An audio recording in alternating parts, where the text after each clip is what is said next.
Yo guys, welcome back to my YouTube channel. Thank you for tuning in. If you don't already know who I am, I'm Jacob Blank. I started my real estate journey at the age of 16. I'm now 18 years old and I've been able to scale my real estate wholesale business to produce six-figure months. I'm flipping houses, I'm wholesaling tons of houses, I'm doing creative financing, subject twos, you name it, I'm doing it in real estate at the age of 18. That being said, if you're not already subscribed, make sure you're subscribed. Go down below, click the red button and subscribe. It helps me reach more people so I can impact more lives. So go subscribe. Alright guys, so today we're going to be talking about what to do after you get your first contract signed when you're wholesaling real estate, right? What steps do you need to take in order to get that deal closed after you get it signed? So let's get right into the video.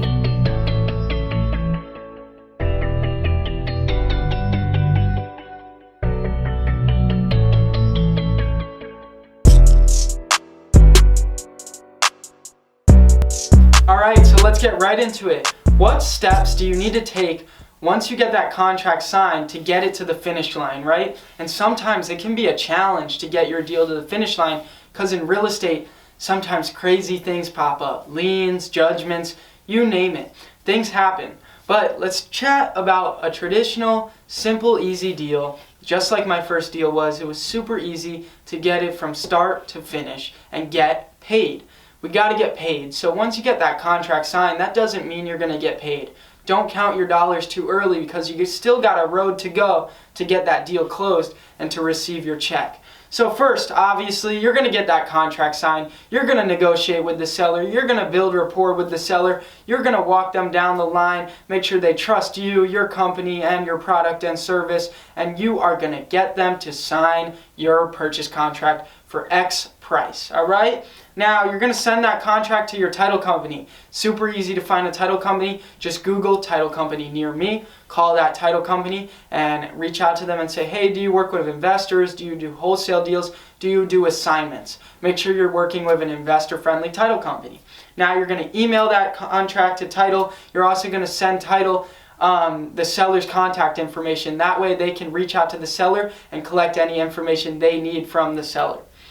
You're going to coordinate with that title company in order to get your earnest money to them, right? On all our contracts, we put $100 earnest money. Sometimes the seller wants more, and we'll do it if it's a really good deal. But figure out whether you're going to mail that money in or drop it off or have a courier come get that earnest money. That way you can open up escrow and they can start doing the title search on the property.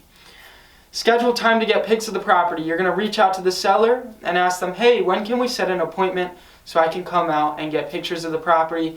So that way I have them for record. Okay, you're going to get pictures of the property. Make sure you take a picture of every room. Take a picture of the front of the house from the street. Take a picture of the backyard. Take a picture of the AC unit. Take a picture of the hot water heater. Take a picture of the electrical box. And try to get a picture of the roof if you can. Raise your camera up to the sky and try to get a picture of the roof. That way you have a lot of pictures, so that way when you send your deal out, you got enough information for your cash buyers to know, hey, this looks like something I would want to buy. Alright, you're also going to tell that seller that eventually I'm going to come by one more time after these pictures. One more time I'm going to come by, and I'm going to come by with a contractor. That way I can get a bid, so that way the day I close on your property I can start construction. Because you and I know time is money, so I'd like to get a bid from my contractor before the close. That way I'm ready to go the day we close. So that way you can walk your buyer through secretly. Alright, you're going to send your deal out now that you have pictures. Send your deal out. When you're just getting started, there's a free way you can send your deal out, and I'm going to have a video coming out, or it's already posted, about free MailChimp, where you're able to email blast your deal for free.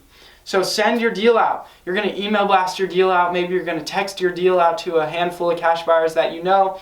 Maybe you're going to find a buddy that's in the wholesaling business that can sell your deal, that has a lot of buyers, and have him send your deal out. Alright, now you're going to find buyers in Facebook groups as well. So you can send your deal out on real estate Facebook groups. Just send it out. Say, hey, deeply discounted investment property, thought you'd be interested in this. Give your asking price, the ARV, the estimated ARV, right? The lot square footage, the living square footage, the Dropbox link with your pictures, and a way to submit their offer. Put that all over Facebook. You can also put it all over Craigslist. Now, once buyers start reaching out to you and they're like, hey, I like this deal, I'm interested in moving forward on this deal, make sure you vet your buyer. Now, how are you going to go about vetting your buyer to make sure they're legit and that they're not going to give you the runaround and waste your time? Get this buyer to sign the assignment and send the assignment to title. Make sure that buyer will deposit $5,000 earnest money. Before you do any of that though, before you get them to sign, I know you're going to want to jump the gun and get this buyer to sign on the dotted line and get their money in. Make sure you ask them for the last 3 properties they flipped. Ask them for the address of the last 3 properties they flipped. Look at the tax record and make sure their name or their LLC was on that property before. That way you know, hey, they actually are flipping properties. They are legit. Now, you also want to get at least $3,000 earnest money from them. We always try to get $5,000 earnest money. So now get that assignment to title, get them to deposit their earnest money ASAP. Now you got a buyer locked in. You got a buyer locked in. They might want to walk the property. Sometimes you can get a buyer to deposit earnest money before they walk the property. Sometimes they need to walk the property beforehand.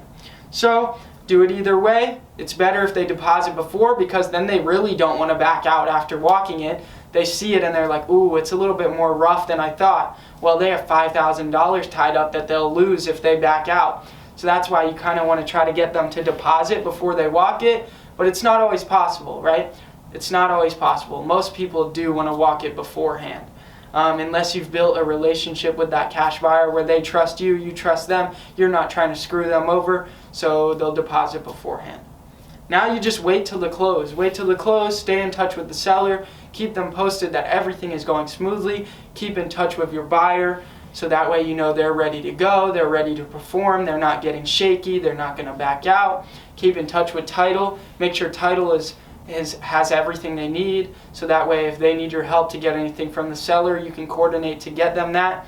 Make sure title is in touch with the buyer and that the buyer is being responsive and ready to go. If the buyer goes ghost, you got a problem. If a buyer ever goes ghost on you, or if they take too long to deposit, move on, find a new buyer, because they're going to waste your time and give you the runaround, and they might just end up killing your deal if they run the timeout on you. Because again, once you get this purchase contract signed with your seller, you only have a certain amount of time to get it sold.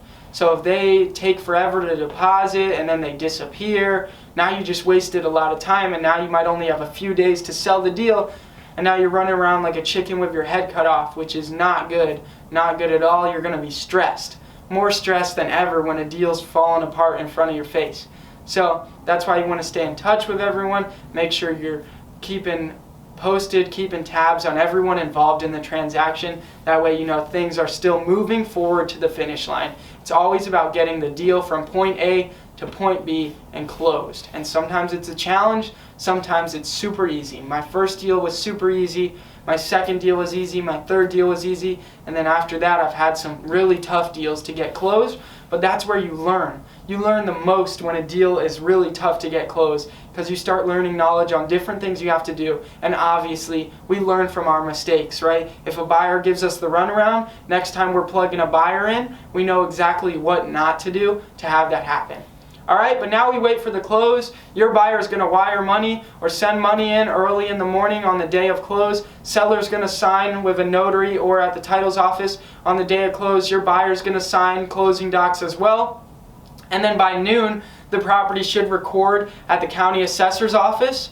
And then you get paid, the seller gets paid, and the property is in the buyer's name. Super amazing. Title can either wire you the money, mail you a check, or have a courier send you the check. So there you go. You just took your deal from point A to point B, you got it to the finish line, and you closed your deal and you got paid. Alright guys, that's pretty much it. Thank you for tuning in. I really hope this video was helpful. I'm going to keep posting tons of content like this to help you guys in your real estate journey. So that being said, if you're not already subscribed, make sure you're subscribed. Go down below, click the red button, subscribe. It helps me reach more people so I can impact more lives. Other than that, there's a link down below for my website, jacobblank.com/free, where you're able to download free purchase assignment and my scripts. So go download my stuff. Also, there's some other links down there to help you in other aspects of your business, systems, processes, marketing, links down below for that. So check them out. But other than that, thank you guys for watching. I really appreciate it. Thank you. Peace.